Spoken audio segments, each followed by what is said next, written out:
श्री स्वामी समर्थ. अधिक मासात पुरुषोत्तम मास अत्यंत पवित्र मानले जाते.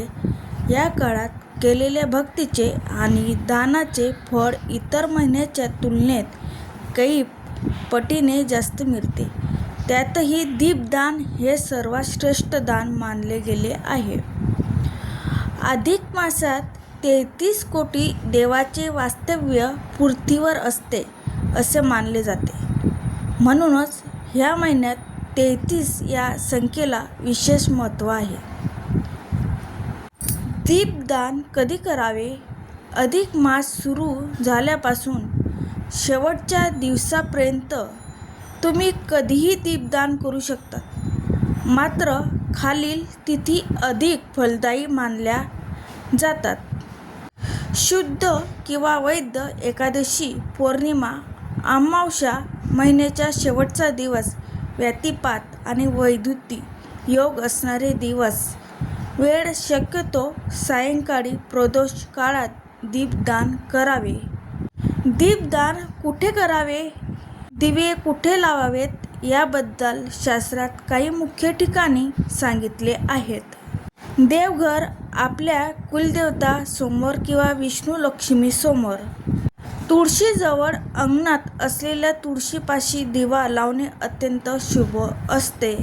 नदीकाठी वाहत्या पाण्यात दीपदान केल्याने पितृदोष निवारण होते. मंदिर, शिवमंदिर, विष्णू मंदिर किंवा कोणतेही सार्वजनिक मंदिरात पिंपळाच्या झाडाखाली इथे दीपदान केल्याने सर्व देवाचे आशीर्वाद मिळतो. 33 दिवे लावण्याचे नियम आणि विधी. अधिक मासात 33 दिवे लावण्याची परंपरा आहे.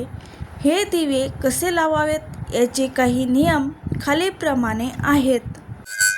1. दिव्याचे स्वरूप. दिवे शक्यतो तांब्याचे, पितळाचे किंवा मातीचे असावेत. अनेकाकडे कणकेचे, गव्हाच्या पिठाचे दिवे बनवून ते दान करण्याची पद्धत आहे. यात गुळाचा वापर करून कणिक मळली जाते. दिव्यात शुद्धता. तुपाचा किंवा तिळाचा तेलाचा वापर करावा. 2. वात कशी असावी? दिव्यात फुलवात किंवा लांब वात वापरू शकता. 33 दिवे लावताना प्रत्येक दिव्यात एक वात किंवा एक मोठ्या तबकात 33 वातीचे दिवे लावले जातात. 3. संकल्प आणि पूजा. दीपदान करण्यापूर्वी हात जोडून श्री विष्णूचे, भगवान पुरुषोत्तम मासाचे ध्यान करावे. माझ्या हातून घडलेल्या पापाचे शालन व्हावे आणि मला अक्षय पुण्य मिळावा असा संकल्प करावा. दिव्याला गंध, अक्षता आणि फूल वाहून पूजा करावी. आणि 33 दिवे लावण्याचे महत्त्व. 33 कोटी देवाचे पूजन. अधिक मासाचे श्री स्वामी भगवान विष्णू आहेत. 33 दिवे हे 33 कोटी देवाचे प्रतीक मानले जातात. अंधकार दूर करणे. दिवा हा ज्ञानाचा आणि तेजाचा प्रतीक आहे. दीपदानामुळे आयुष्यातले दुःख आणि अज्ञान दूर होऊन सुख समृद्धी येते. पुण्यप्राप्ती. शास्त्रात म्हटलं आहे की अधिक मासात जो मनुष्य दीपदान करतो त्याला मृत्यूनंतर यमलोकाची यातना सोसावी लागत नाही. लक्ष्मी प्राप्ती.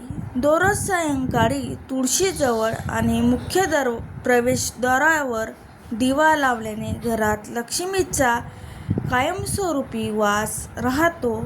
विशेष टीप. जर तुम्हाला दररोज 33 दिवे लावणे शक्य नसेल तर अधिक मासाच्या शेवटच्या दिवशी अमावस्येला 33 दिवे लावून त्यांचे दान करावे.